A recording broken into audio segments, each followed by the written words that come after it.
Hello, baby Harry. He loves to play with all these things hanging.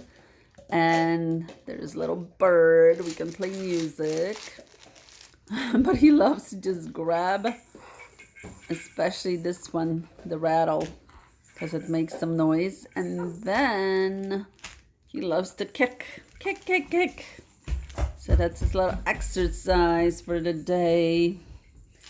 So he's 5 months old and grabbing and pulling on stuff. I remember his sister when she was probably the same, like 4 or 5 months. She was definitely into it. Should we turn on the music, Harry? Let's see.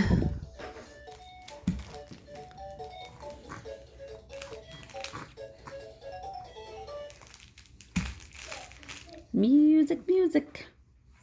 Are you gonna kick? Are you gonna grab? I think it's a snail. Grab a snail.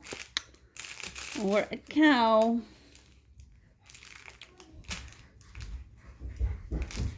Once he first laid down here, he was like so into it.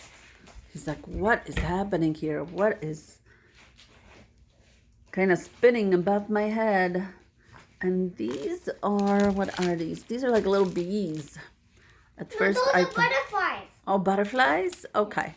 So these are butterflies, and you can look at those. And catch stuff. Yeah, this thing is kind of fun and entertaining.